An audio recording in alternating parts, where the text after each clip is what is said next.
Bonjour, Gemara de Rosh Hashanah, la page 24a, on est à la page 24b, excusez-moi, on est au chapitre 2, et donc on est à la page 24b, à peu près au milieu. Et alors un petit rappel, donc on avait enseigné dans une Mishnah, on est dans le déroulement de cette Mishnah nous disait quoi? Que Rabban Gamliel avait dans son bureau, quand il accueillait les gens, il avait sur son mur une tablette, dans sa chambre à l'étage. Là-bas, il montrait aux gens des choses. C'était quoi? C'est-à-dire les différentes formes que pouvait avoir la Lune. Et il demandait donc, est-ce que tu as vu la Lune comme ceci ou comme cela? Donc ce genre de choses. Et en fait, la Gemara est en train de poser cette question, c'est sur cette question que l'on discute, à savoir est-ce que c'est permis d'avoir des images de la Lune chez soi? Et on a donc analysé plusieurs choses. Qu'est-ce qui est autorisé à représenter, qu'est-ce qui ne l'est pas, en particulier ce qui ne l'est pas. Et dans les preuves où on voulait montrer que c'était interdit, parce que c'est surprenant d'avoir des images, des représentations de la Lune, donc dans les preuves où on voulait montrer que c'était interdit d'avoir ces représentations, on avait conclu que en fait, quand l'interdit de représenter les images a été donné, elle a été donnée sur des personnages célestes qui accompagne Dieu. Et donc on s'est attardé sur la vision d'Ézéchiel, sur le trône céleste et les quatre faces, les quatre, on va dire, personnages qui tiennent le trône céleste. Et dans ces quatre personnages, on avait, si je me rappelle bien, donc on avait donc la face d'un lion, la face d'un taureau et la face, la face d'un homme, la face d'un taureau, la face d'un lion et la face d'un aigle. Pour l'aigle, ça dépend des versions, mais c'est à peu près ce qui a été retenu. Et donc, l'interdiction éventuellement de représenter ce qui accompagne Dieu, en quelque sorte, ce qui est avec Dieu. Donc, on s'est attaché sur un des textes qui donne l'interdiction de représenter des images. Eh bien, sur ce passage-là, on avait conclu que c'était l'interdiction de représenter les quatre faces ensemble. Bref, on a fait tout un tas de discussions sur cette notion, l'otarasun oti ou l'otarasun iti, qui peut se lire comme ci ou comme cela. Bon, ça c'est pour ceux qui ont vu la vidéo d'avance. Ceux qui ne l'ont pas vu, voilà, j'ai fait un petit résumé rapide parce qu'on va démarrer ici sur une nouvelle question qui tourne autour donc de ce sujet tout simplement. Alors, donc la Gemara pose encore donc une question. Donc on s'était arrêté sur le passage qui faisait la comparaison avec les vers. On s'était arrêté précisément là, mais il y a une nouvelle question. Donc on reste toujours dans le sujet, mais on repose la question avec des nouvelles tentatives de preuves, etc. Alors on y va. La Gemara pose donc la question.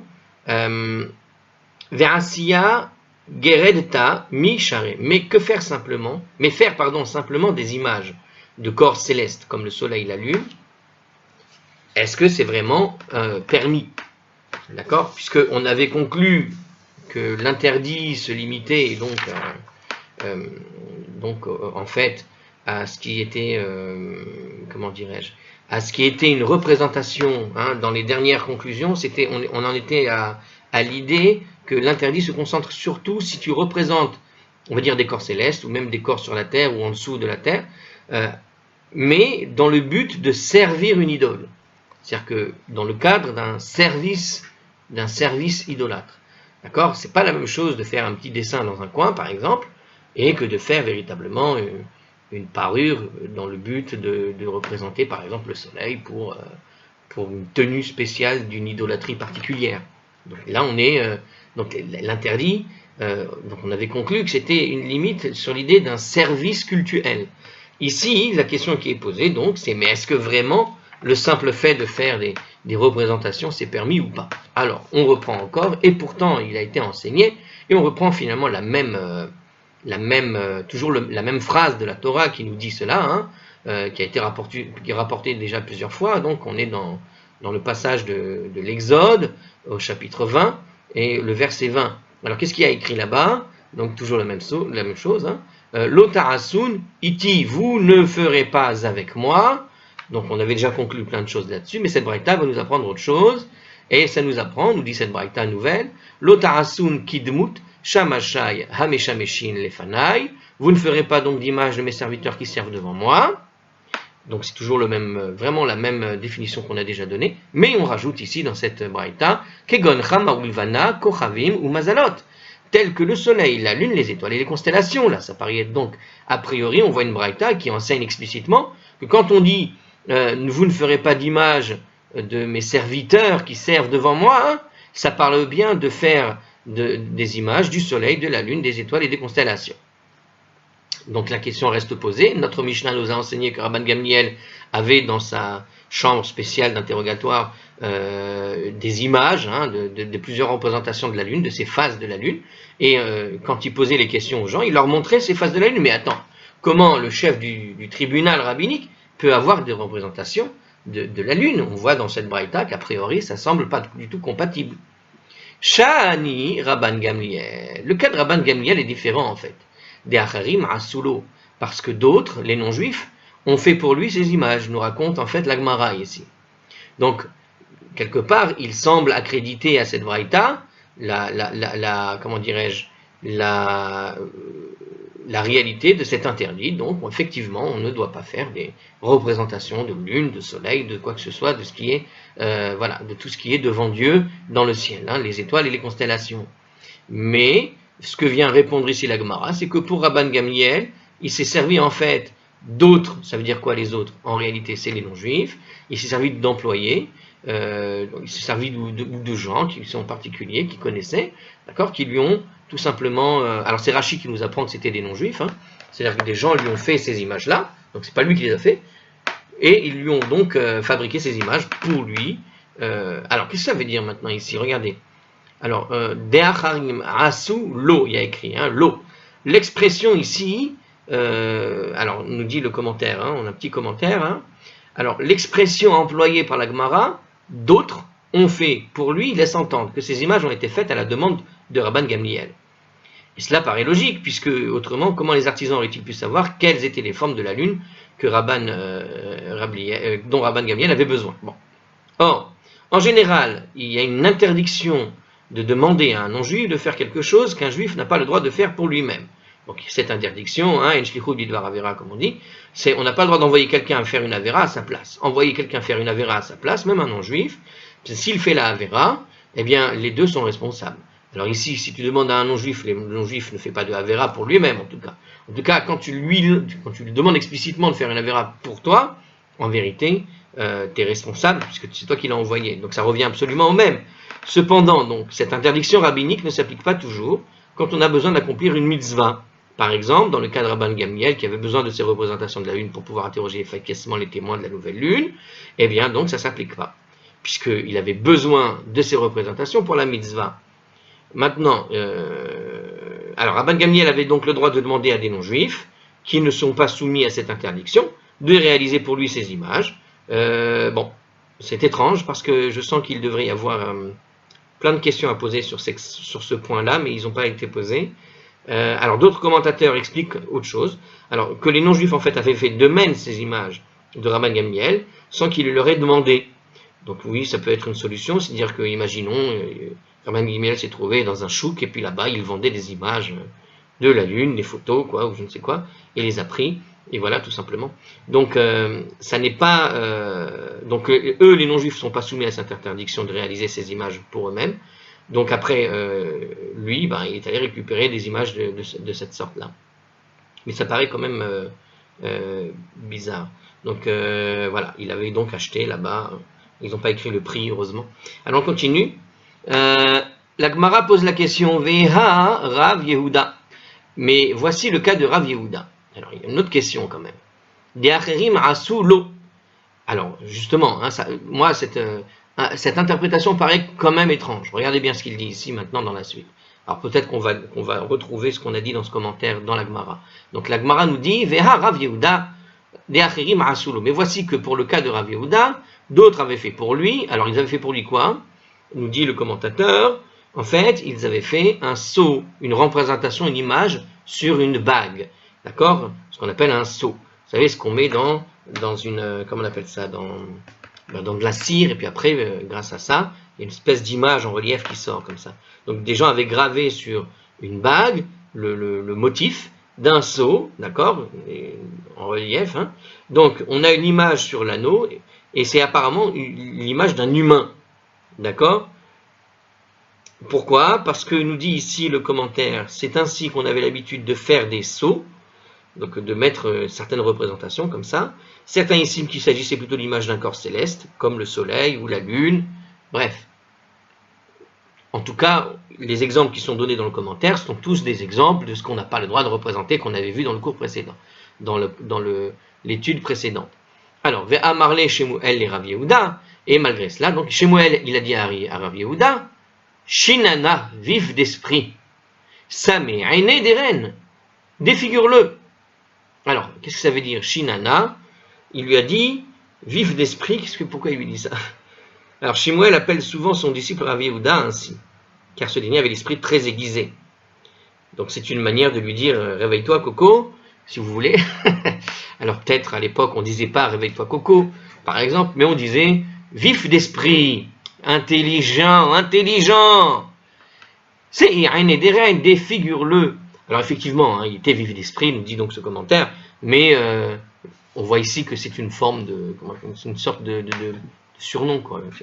Mais intelligent, bah, tu vois pas que c'est une idole, quoi. Donc qu'est-ce qu'il lui a dit ici? Alors pour Rashi, il lui dit défigure-le. En fait, quand tu traduis Samé aîné des reines, qu'est-ce que ça veut dire? Aveugle son œil. Ça veut dire quoi? Ça veut dire que qui explique que Shmuel, en fait, donc a demandé à Rav Yehuda d'enlever l'image de l'anneau. Donc aveugle l'œil de l'anneau en quelque sorte. On peut voir comme ça. Samé aîné d'Éden. Bon, en tout cas, la traduction exacte, c'est aveugle son œil. Et Rashi explique, c'est l'idée de défigurer l'image, quoi. Alors, Rashi comprend apparemment que aîné, son œil, signifie ici son apparence. Donc Rashi traduit l'œil par l'apparence. On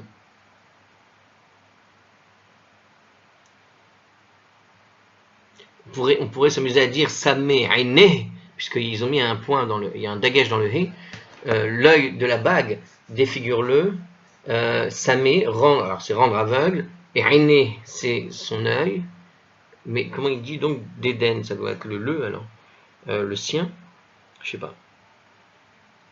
Bon, alors, qu'est-ce qu'il nous dit dans la suite ici? Donc il comprend que son œil signifie en fait l'apparence, comme dans l'Exode. C'est-à-dire qu'en fait, il donne quelques références.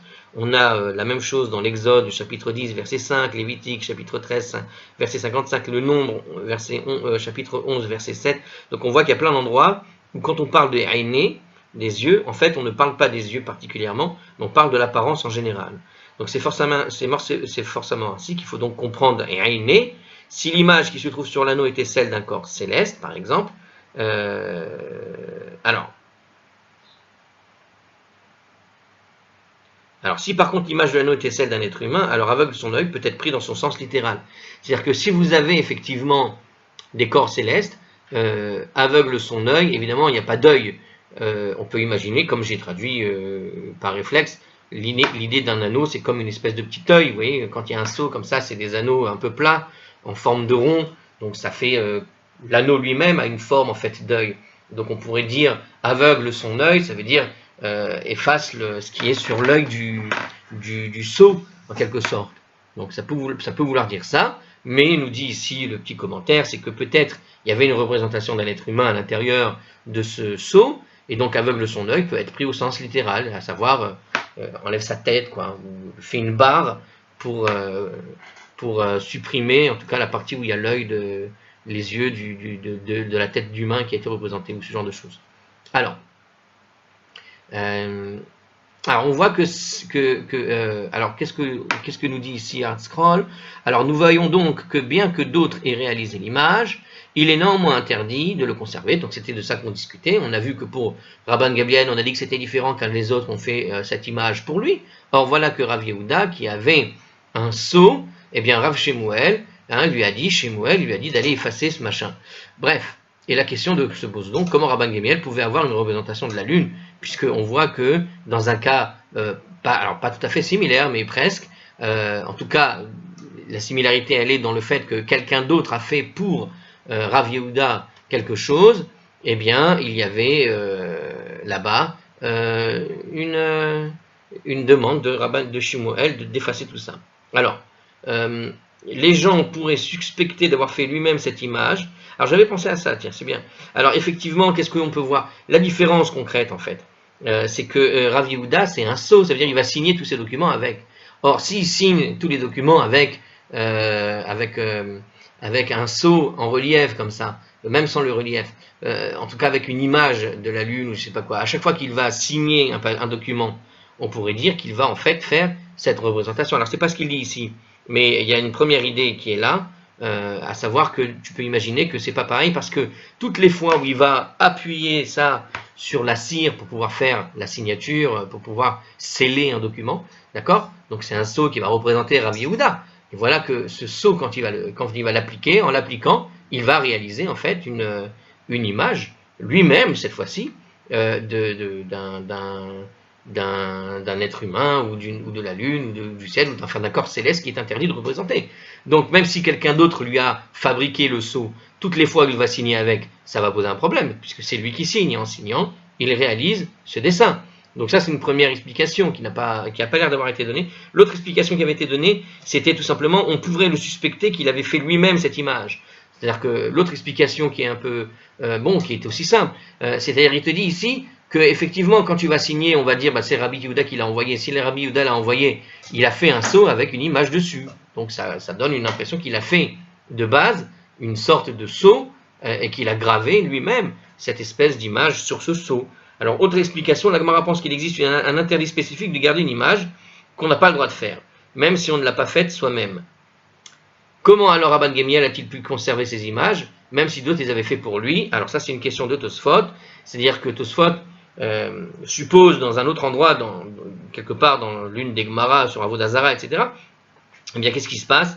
Il semble que l'interdit, c'est aussi de garder l'image. Or, on voit que Rabban Gamliel, il a donc des images, il les a achetées, même on avait supposé qu'il les avait achetées, que ça a été fait par quelqu'un d'autre. Donc le problème est reposé, c'est puisque l'interdiction s'étend aussi dans le fait de garder ces images-là. Ça n'est pas seulement de les fabriquer soi-même, mais aussi de les garder. Or, si tu les gardes, donc tu es dans le même interdit. Donc ça paraît bizarre qu'il ait pu conserver de telles images, même s'il en a besoin pour demander aux gens à quoi ressemblait la lune. Alors la Gemara va nous expliquer quand même la différence entre ce qu'a fait Rabbi Yehuda et Rabban Gamliel ici. Alors moi je vous ai donné quelques réponses, mais a priori ça devait être la même chose. Alors ici il nous dit en fait, la différence elle est sur le sceau lui-même. Regardez, là-bas, dans le cas de la bague de Rabbi Yehuda, en fait, Chotamo Bolet Hava, le sceau était en fait en relief. Donc l'image qui se trouve dans le sceau était proéminente, nous dit la Gemara, si vous ne connaissez pas ce mot, allez le chercher. On évidait le métal tout autour de l'image, de telle sorte que le métal qui n'avait pas été touché formait une image donc en relief. Donc en gros, il y avait un relief c'est quoi? C'est comme une petite statue. Donc quelque part, c'est un petit peu l'idée. Donc ici, on pourrait dire, voilà, ce Rav Yehuda, il a créé une petite statue pour qu'il garde sur lui, quoi. Puisque c'est son sceau, et c'était donc à cause du... Alors, Umishum Chashada, et à cause de ça, on pourrait le suspecter qu'il avait fait une espèce d'Avodah Zarah. Donc, voilà. Donc, Shemuel lui a dit d'abîmer la figure qui se trouvait dans le sceau. Comme ça, en voyant que c'est abîmé, on saura que Yehuda a tout de même abîmé ce qui était représenté dessus, ce qui n'est pas très propre, mais les gens sauront tout de suite que ça a été abîmé pour les raisons de Avodah Zarah, d'idolâtrie. Pour enlever l'idolâtrie. Car les actions d'une personne, nous dit ici le commentaire à propos de cela, à savoir qu'on pourrait le suspecter, qu'est-ce qu'il nous dit ici? Les actions d'une personne ne doivent pas seulement être correctes devant Dieu, mais elles doivent aussi être au-delà de toute suspicion humaine. Ainsi qu'il est dit, et vous serez propres devant Hachem et Israël. Donc puisqu'il faut être propre devant Hachem et Israël dans le livre des Nombres, chapitre 32, verset 22, eh bien, puisqu'il faut être à la fois propre devant Hachem et Israël, ça veut dire que on ne doit pas être suspecté de quoi que ce soit aussi devant les gens. Shmuel craignait que les gens qui verraient cette bague, en fait, pensent que c'était l'idole de Rav Yehuda. C'est ce que nous apporte Rashi ici. Donc les gens avaient peur simplement que, en voyant cela, on se dise Rabbi Yehuda, il a une espèce de vénération pour une sorte d'astre ou je ne sais quoi qui serait représenté dans la bague. Cette crainte n'existe pas que si l'image est proéminente, que si elle est en relief. Parce qu'en général, les idolâtres ne voient un culte qu'aux images en relief, c'est-à-dire les images hein, tout ce qui est bas-relief et autres, tout ce qui est de près ou de loin ressemblant à une statue, quoi. La Gemara va expliquer bientôt dans la suite pourquoi Rabban Gimiel en fait ne craignait pas d'éveiller de tels soupçons en ayant chez lui des images de la lune. Bon, alors on va expliquer ça. Alors on continue, donc comme l'a enseigné la Baraita suivante, Tabarat. Alors reprenons, hein, si je reprends sans les commentaires parce que ça, on se perd de temps en temps. Alors là-bas, le sceau était en relief, nous dit donc la Gemara, et c'était à cause donc du risque de suspicion. Comme il a été enseigné dans une Baraita à propos de ce problème-là, c'est-à-dire Tabarat, une bague. Et évidemment, on parle d'une bague, c'est pas une simple bague, c'est une bague avec dessus un sceau. Hein. Donc il y a une figure dessus.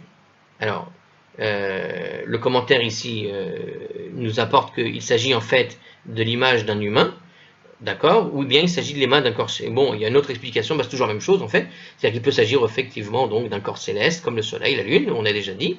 Le Ran rapporte là-bas une troisième explication qu'il retient pour la halakha et qui entraîne d'importantes applications halachiques. Il ne nous dit pas ici c'est quoi exactement, dommage, il nous dit d'aller voir là-bas.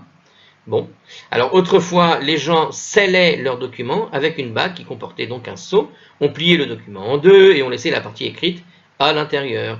On le décollait ensuite avec on l'a collé ensuite avec de la cire sur laquelle on a posé donc le sceau. Par conséquent, l'image du sceau était donc proéminente, comme une petite relief, et l'image qui apparaissait sur la cire était donc creux et inversement. Si l'image du sceau était en creux, l'image produite dans la cire devenait en relief.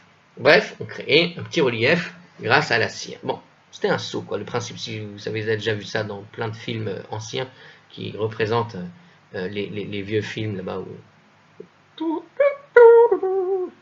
Bon, laissez tomber cette musique, elle est mal faite. Reprenons. Donc, ça a été enseigné donc dans une braïta, c'est interdit. Qu'est-ce qu'il y a écrit dans la braïta? Une bague. Si le sceau est en relief, il est interdit de porter cette bague au doigt, mais il est permis de sceller avec. Mais si l'image du sceau est en creux, alors il est permis de porter la bague, mais il sera interdit de s'en servir pour sceller avec. Vous avez vu l'histoire? Regardez la différence. Alors ici, donc le sceau est en relief, qu'est-ce que ça veut dire? Donc, ce qu'on a expliqué, hein, c'est-à-dire que ça ressemble comme à une petite statue, en fait. Donc, il te dit qu'il sera interdit de porter la bague au doigt, parce qu'en fait, les gens pourraient suspecter que celui qui porte une telle bague voue un culte à la représentation, nous dit le commentaire, donc, qui apparaît en relief sur le sceau. Donc, hein, imaginez, c'est comme se promener avec une petite statue dans la main. Donc, on pourrait croire qu'il voue un culte. Donc, le Ran pour Avodazara, etc., et maintenant son explication pour laquelle le questionneur ci-dessus supposait que l'instruction donnée par Rabbi Yehuda Refemon indique qu'il est interdit de conserver une image interdite. Alors, en maintenant son explication, je reprends. Le Ran de Avodazara, qui a été cité, il maintient l'explication selon laquelle le questionneur ci-dessus supposait que l'instruction donnée à Rabbi Yehuda par Shmuel indiquait qu'il est interdit de conserver des images. Donc, on parle de la conservation d'images. Bon. Alors, ok, il y a encore un problème. Donc, on continue. Donc, le Ran dit, le commentateur explique d'où la Gemara savait que c'est à cause de cette suspicion que la Gemara a interdit de porter l'anneau, et non pas à cause de l'interdiction de conserver une image que d'autres ont faite. Donc, on est dans une autre style d'interdit. C'est-à-dire que la raison pour laquelle on ne garde pas la bague, ce n'est pas parce que il y a donc l'image en soi, ou parce qu'il a conservé l'image, mais parce qu'il y a le relief. Donc en réalité, c'est vraiment l'idée d'avoir une petite statue portable, quoi. Donc voilà, alors il te dit que c'est donc interdit de sceller avec, parce que quand tu vas poser le sceau et que l'image est proéminente, alors non, c'est pas interdit, pardon, ça c'est pas celle qui est interdite, il est permis de sceller avec. Alors pourquoi il est permis? Parce que quand tu vas, justement, comme elle est proéminente, ça veut dire quoi? Ça veut dire que comme l'image elle sort, elle est en relief, quand il va appuyer sur de la cire, ça va enfoncer la cire, et l'image qui va être formée dans la cire est en creux et ne fait pas de saillie. Donc comme elle est creuse, l'image, bon, ça ressemble un peu à rien. Bon, c'est une manière de voir. Donc l'image en creux, c'est pas tout à fait la représentation exacte de ce qui est en relief. Comprenez ce que je veux dire? C'est-à-dire que un visage en creux, tu le reconnais pas tout de suite, alors qu'un visage qui sort proéminent, tu vas le reconnaître tout de suite. Quelque chose qui est creux, c'est pas une représentation réelle, on va dire, ou réaliste, de ce qui existe dans la nature. Hein, si je prends par exemple, je ne sais pas, un point. Alors, imaginez un point. s'il est en relief, le point représente la nature, il est en tout point identique. Mais si je le mets en creux, quand tu regardes le creux, tu vas effectivement reconnaître un point, plus ou moins, mais pas tout de suite, parce que c'est pas l'image immédiate que tu as de la nature. Donc on va dire qu'il y en a un qui va représenter qui va être une représentation, le relief est une représentation réaliste, on va dire, de ce que la nature nous montre, et le creux ici est une représentation qui n'est pas tout à fait réaliste de ce qui est la réalité de la nature. Donc quand c'est permis de sceller avec, c'est parce que quelque part, tu vas effectivement représenter une chose qui n'est pas tout à fait réaliste. Alors, à l'envers maintenant, si jamais le sceau est en creux, il peut porter la bague, donc pareil, c'est pas réaliste. L'image du sceau est enfoncée dans le métal, et tout autour de l'image, le métal est surélevé, donc ça on l'a compris, hein, donc il est en creux, d'accord. Donc, mais c'est pas une représentation. Quand les gens vont voir passer quelqu'un avec une bague comme ça, ils vont pas tout à fait distinguer ce qu'il y a dessus tout de suite, parce que c'est pas l'image réaliste de ce qu'est la nature. Mais par contre, lorsqu'il va faire, comme elle est en creux, quand il va appuyer sur la cire, il va en fait, qu'est-ce qui va se passer? Il va créer quelque chose, il va produire une image en relief, et là par contre l'image en relief c'est comme une petite statue, ce genre de choses. Et donc là pareil, ça pose un problème du coup. Alors il est permis de porter la bague. Alors pourquoi il est permis de porter une bague quand c'est en creux? Pourquoi on a le droit? Voilà, il dit une autre raison ici. Porter la bague dont l'image est en creux n'entraîne pas une suspicion d'idolâtrie. Donc comme je disais, les gens n'ont pas l'habitude de reconnaître tout de suite la chose, parce que la plupart du temps les idolâtres, quand ils font de l'idolâtrie, ils ont besoin d'une statue qui va représenter la chose réelle dans le réalisme, pas quelque chose de fantaisiste. Ok? Or le creux plutôt fantaisiste. Alors donc il a évidemment donc pas le droit de sceller avec, puisqu'on a dit qu'il va faire un relief, donc il va véritablement créer une sorte de petite statue minuscule sur le sceau, quoi, en quelque sorte. D'accord? Il est donc interdit de réaliser une image en relief de l'être humain ou du corps céleste qui se trouve sur le sceau. Alors cette braïta, alors on va faire juste une mini pause finie, alors on y va. Donc cette braïta en fait, qu'on vient de citer, qu'est-ce qu'elle nous dit? Alors c'est la suite du commentaire, cette fois-ci, on va faire une pause d'un point de vue Gemara, parce que là ils font en fait un gros commentaire sur cette braïta. Alors, donc cette braïta traite de deux sujets distincts en fait. On a deux interdits. Il y a l'interdiction de faire une image qui est donc interdite, ok, et de l'interdiction rabbinique d'éveiller des soupçons à propos de cette image justement. En tout cas, quel que soit le cas, le problème ne se pose que si l'image est en relief, mais pas si elle est en creux. Donc, quand l'image est en relief, c'est là qu'il y a des problèmes. Alors, c'est intéressant parce que quand on parle de faire une image interdite n'est pas en creux, ni en relief. Elle est plate. Alors, je ne sais pas, j'ai pas la réponse. En tout cas, ils insistent sur l'aspect relief. Alors, évidemment qu'il est interdit de faire des statues, mais moi, j'aurais plutôt rapproché ce concept on va dire, d'image en creux par rapport, ou d'image en relief, par rapport à l'idée de faire des statues et pas nécessairement à propos d'images simples réalisées. Alors pourquoi est-ce que en fait on ne parle finalement que de l'idée de l'image interdite par rapport à la Torah, que c'est basé sur l'idée de réaliser des images interdites, tout simplement parce qu'avant, si on regarde dans l'Égypte ancienne, si on regarde les Mésopotamiens, l'écriture cunéiforme, comment on écrivait finalement? On écrivait sur des tablettes d'argile, on écrivait sur la pierre en gravant, et donc en réalité, l'écriture, faire une image, c'était d'abord de la gravure en fait. Donc ça se rejoint en réalité. Je pense qu'on peut expliquer ça comme ça. C'est-à-dire que l'image, dans les temps anciens, c'était avant tout une gravure. Mais ça reste surprenant puisque à l'époque du Talmud, quand on discute de tout ça, et même de la Mishnah qui parle de tout ça, quand tu écrivais un Sefer Torah, tu ne gravais pas le Sefer Torah. Tu l'écrivais avec de l'encre et sur un parchemin. Donc il y a une différence concrète entre l'idée de réaliser une image et l'idée de réaliser un écrit. À cette époque-là, c'était véritablement des...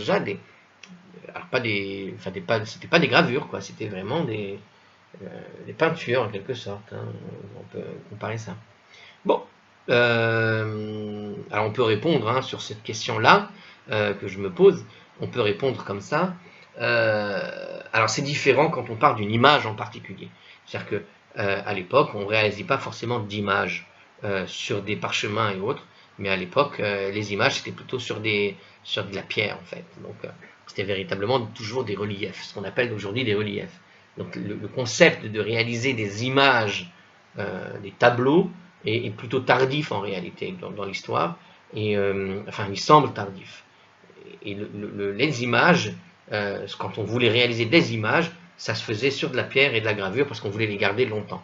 Alors qu'un écrit, bon, tu le perdais, tu recopiais plus tard sur autre chose, mais une image, il y a déjà on va dire, on rentre dans un domaine artistique où en général l'auteur de celui qui fait l'image veut garder cette image longtemps. D'accord, c'est pas tout à fait la même chose avec l'écrit. L'écrit, tu peux l'apprendre par cœur et tu peux le reproduire plus tard. Bon, c'est une tentative, c'est une question et une réponse. Alors on continue. Alors reprenons donc notre commentaire ici. Alors où est-ce que j'en étais là-dedans? Donc ici, il te dit que le problème ne se pose que si l'image est donc en relief, mais pas si elle est en creux. Bon, alors si c'est une image image, ça ne devrait pas poser de problème non plus. Donc c'est vraiment le concept des bas-reliefs qui pose problème. Alors prenons la suite. Comme on l'a indiqué dans un des commentaires qu'on a déjà lu tout à l'heure, hein, au début de la vidéo, il semble que l'image dont il est question dans cette braïta est en fait celle d'une personne. Il s'ensuit que l'interdiction de faire une image humaine ne s'applique qu'à une image humaine en relief. Une seconde, le temps que ça passe. Voilà, désolé. Bon, donc, a priori, ça ne s'appliquait qu'à une image humaine en relief, comme par exemple une statue. Mais il est permis en fait de faire une image humaine en creux. De la même façon, il est permis de faire une image humaine à plat. Donc voilà, c'était la question qu'on se posait. Comme par exemple une peinture murale ou une broderie, lesquelles ne sont donc pas considérées comme proéminentes. Mais alors, de quoi on parle dans la Gemara a priori? La Mishnah donc nous a parlé de Rabban Gamliel qui avait une sorte d'image finalement de la lune, on va dire proéminent et pas des images appliquées. Bon, alors c'est ainsi en effet que statue le Rambam. Il tranche également que seules les images humaines non proéminentes sont permises. Par contre, les représentations du soleil et de la lune et des étoiles sont interdites, même à plat ou en creux. Il semble que la raison de cette différence tienne dans le fait que nous voyons les êtres humains en 3 dimensions, alors que les corps célestes, en fait, nous apparaissent tout le temps en 2 dimensions. Donc il te dit ici que quand tu représentes finalement la lune, tu la représentes jamais vraiment en 3 dimensions. Tu ne fais pas une boule. Tu représentes toujours la lune en 2 dimensions parce que ce que tu vois finalement, même si tu vois une lune de forme ronde, ce que tu as l'impression, d'ailleurs regardez l'histoire de l'humanité dans la compréhension du monde a toujours été pendant très longtemps par exemple que la Terre était plate alors qu'elle était ronde. Donc on ne voit pas l'idée de relief, vous voyez ce que je veux dire? On voit les astres avec 2 dimensions au lieu de les voir en 3. Donc en tout cas la vue naturelle que l'on a simplement en temps à tête devant un astre, quand tu regardes le soleil, quand tu regardes, il ne faut pas le voir le soleil, mais quand tu regardes la lune, eh bien tu as l'impression, on va dire un enfant aurait l'impression que c'est de 2 dimensions. Donc c'est un petit peu l'impression, le réflexe naturel.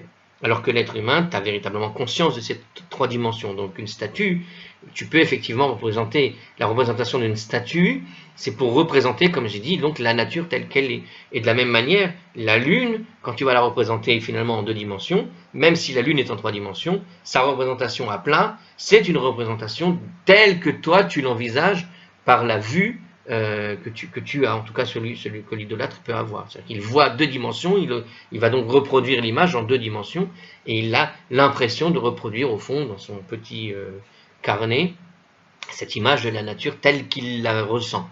Ok? Alors par conséquent ici, donc c'est pour Rambam, c'est comme ça que ça se passe. Donc par conséquent, l'image d'un être humain à plat ou en creux n'est donc pas une véritable représentation d'un être humain, est donc permise, tandis que l'image à plat ou en creux d'un corps céleste est plutôt une représentation véritable. Même si ce n'est pas le cas dans la nature, c'est comme ça qu'il nous apparaît. Et ils sont donc interdits. Ok.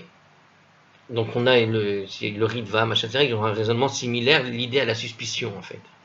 Alors cette distinction semble étayée par le fait que notre Gemara ne répond pas simplement aux questions qui concernent les représentations de la Lune que possédait Rabban Gamliel en disant qu'elles étaient plates ou creux.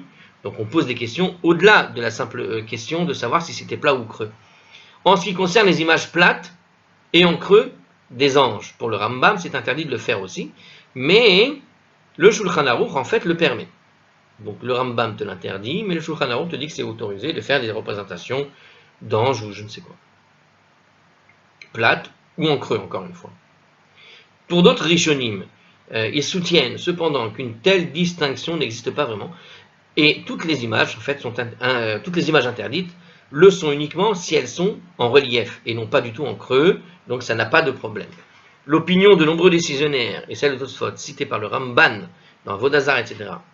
En effet, si on dit que la Braïta fait référence à l'image d'un corps céleste qui se trouve sur le sceau, il s'ensuit donc que c'est seulement une image en relief de ces corps qui est interdite, mais une image en creux sera donc permise.